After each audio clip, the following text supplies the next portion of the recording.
Hi everyone, today I'm going to teach you how to make some basic findings that will help you when you're creating things in wire for jewelry making. I have all of my tools off to the side with a couple extras that I'll introduce you to. I have my sheet that's going to keep me organized with the things that we're going to try creating today in class. And then I have a scrap bin of wire that I'm going to utilize. And then I also have 18 gauge copper. I like to use 18 gauge. It says 18 AWG. That means it's 18 gauge for a lot of these things because it's a nice thickness to work with, not too thick, so it's not too hard to bend, but it also does some of the things that I'm going to show you well. All right, so we're going to start at the top. Jump rings. So we learned a little bit about these already. Jump rings are circles, but they're just slightly open. So it's almost a complete circle. What you might use them for is attaching together so that you could make a chain. The problem with that with the jump ring is if the two openings are near each other, then they would become disconnected. So jump rings are usually something good for lighter weight things. They're usually good to attach an earring to ear wire, something like that. So we'll start with the jump ring. I think we'll do the split ring at the same time too. The only difference with a split ring is instead of having it end right here, it continues and goes around a second time. If you notice, I went a little further than they typically go. Usually it's like 1.5 loops. Think of like a keychain. Those types of rings are called split rings. They're stronger than a jump ring because there's no easy opening if you're going to put two together. And you just have, it's a little more complicated to put whatever you're putting on. So we're going to talk about these two. So to make both of them, you'd use a jump ring maker, which is this tool, or literally anything else that's rounded in the size that you want. You notice this one's tapered so that you can create jump rings of each of these different sizes. So to start off with this, I'm going to use a long piece of wire that I have here. You want it longer than you think you need it. Makes it a little bit easier to work with. I'm going to hold it around my jump ring, and I'm going to make the smallest ones. I'm not going to start by putting the very end here and trying to bend, because what that's going to do is poke that wire up into my fingers. So instead, I'm going to leave a little extra here, about 1 inch off to the side. I'm going to hold it with my thumb, and I'm going to wrap around as tightly as I can, because I want to utilize that perfectly round shape. And you can go around as many times as you want, and what that does is creates more and more jump rings. In the case of this assignment, I want you to make 3 jump rings, and I want you to try a split ring too. So you need a bunch of loops. All right, if you look, I have a bunch of loops that are around. I think I have enough for what I need. So I'm going to pull it off, and you can see that part that I started with that I'm going to cut off, and I actually have some extra here that I don't need. All right, now to cut it into my jump rings and my split ring, I'm going to use my snips. Snips and wire, if I'm not careful, this extra little bit that I'm about to snip off will go flying. So it's usually good to kind of keep your finger there just to stop it from flying. We want to cut off any of that straight piece because we just don't need it. All right, now it's more rounded. And now to do jump rings, I'm going to do this close so hopefully you can see. I am going to just snip the next one right above it. And that will create my first jump ring. If I want to create more jump rings, I would keep snipping right up one at a time until I get all of these almost circles. Okay, you might notice they're a little bit open, which can be a good thing for attachments. But we're going to close them just a little bit. One thing that can be really helpful to strengthen a jump ring even more is to use a steel block, which is what this is. It's a flat piece of steel, so they're heavy. Anything with steel like this and a hammer, we don't want to get water in it because they can rust. So I'm going to take a hammer, and I'm going to take my jump rings, and I'm just going to hit them once gently, maybe twice. The benefit of that little hitting was that it made the wire a little bit more work hardened, so it's a little bit more resilient. You might notice it's a little bit open, so when I was going to use it, I would go and make sure it's closed a little more. But those are your jump rings, so you can tape those down.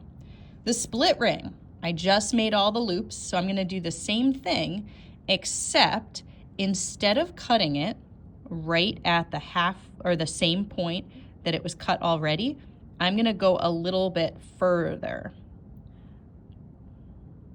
So I'm going to try and cut right about here. That gives me a little bit of an overlap. If you take a look, see how the wire overlaps a little bit. Now when I go to sit it down, I do my hitting. It should look like more of a key ring that's overlapping. I probably would go back and redo this one and make it overlap a little bit further. But let's move on. Split rings. Split rings, nice attachment, a little stronger than a jump ring. All right, an eye pin. We learned about eye pins in class. So we have some that are pre-made, but I'm going to show you how to do that basic technique. In this case, I've got my wire. I'm going to use my round pliers. This is how you'd make round loops out of wire. If I hold it up here, it's going to be a smaller loop than if it's down here because of the size of my tools. All right, I'm going to do kind of smaller ones. I'm grabbing just about the end of the tool or the wire. And all I'm going to do is with my hand that's holding the wire, I'm going to push it around, and with my pliers, I'm spinning them around as tightly as I can until I get a little loop. Now this is leaning to the side. If you want it to be a straight eye pin, you might grab it and then bend it back up again. Okay, and in this case, mine's a little open, so I'm going to go and close it one more time. All right, same thing. I might go to my steel block. I might hammer it, and that would make the wire more strong. All right, I asked for a 2-eye eye pin, so I'm going to cut off my extra, and I'm going to do the same thing at the other end. This is really good for if you want to trap beads on here, or if you're going to hang other things, and then you want a connector on each side. So some of these people do like an S, so they've got the loop going in the same direction or a different direction. Some people might want it to go in the same direction. So it's kind of up to you, but if you look, there's the second one. I made it a little smaller this time, and now I stood it up again. All right, that is my eye pin. Okay, S hook. It's kind of a variation on the eye pin. I'm going to take my wire. In this case, I'm going to cut it to be about 1 inch. That's a nice size for your basic S hook. You can make them a lot bigger or smaller. I'm going to start with this. We're once again going to use our round pliers, and I'm going to go about halfway down just to make a little bit of a loop, bigger loop. The thing that I'm creating here is an S shape. But ideally, the ends of the S are going to be right next to this middle wire. And this is used if I want to attach something that hangs off here. Let's say there's an eye pin that I want to attach off here, and then let's say there's a jump ring down here. It's a connector, so you can use it to make chain or connect things together. All right, so I'm ready to go. I've got my wire inside, just poking out a little bit. I'm going to use my thumb and bend my tool, like turn it around. I'm going to do this until I see that the end is touching the main trunk of the wire. Okay, now to make the correct S hook, think of like an S that goes this way and then back the other way, just like I drew, or just like the S that we write. Now I'm going to grab it the other way and bend it in the other direction. So I'm going to bend it this way to create the S in the other direction. So I keep bending it around until I get it touching. All right, so once again, I would come, hammer it down. Now it's a much stronger attachment, and then I can tape that piece down. All right, let's talk about spirals. You can make this tight or loose. If you have time, try both of them so you have options. A spiral is simply something that goes around and around and around.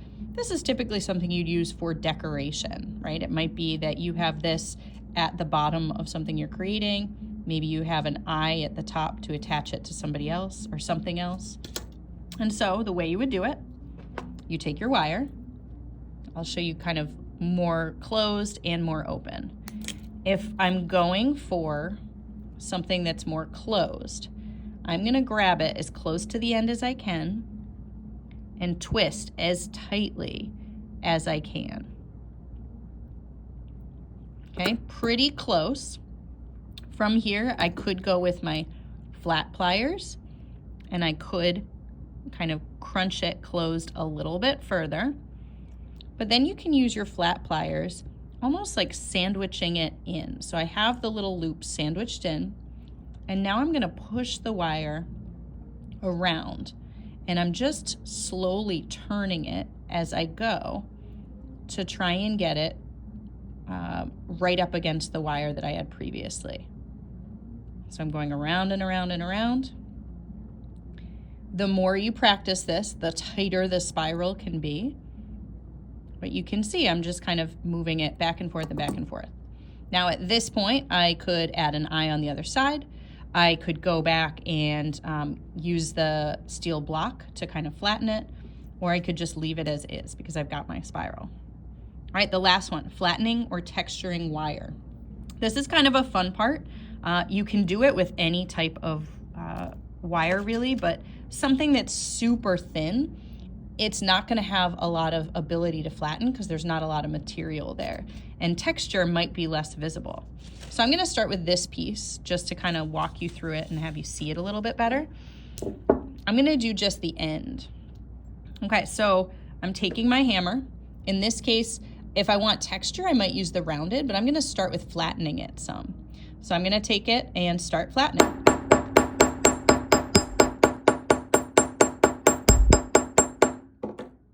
Now, if you flatten your wire too much, what can end up happening is it can make it really brittle. So you have to be careful how much you actually do it. Hopefully you can see if I bend this to show you the look.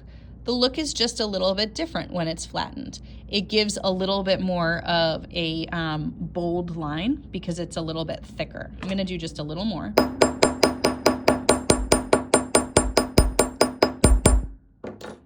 And it also creates more of an angular edge. So I often like to do this after I've bent my wire into shapes. Sometimes it makes it look more permanent. Let's say I want to go and add texture to that. I could go with my hammer right on top of it and just add some dots.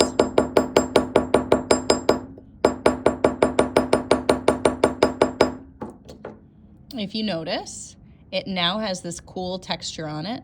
You could see the flatness a little bit more. And I could do that same texture right on the regular wire as well. So that's flattening and texturing. As I mentioned, I do like to do this as a way to kind of make something look more finished. So I could do the same thing going back to my spiral or any of my other pieces to try to create that look. And the purpose of this is just to change the look, to make it a little bit more interesting to look at, to add another decorative detail.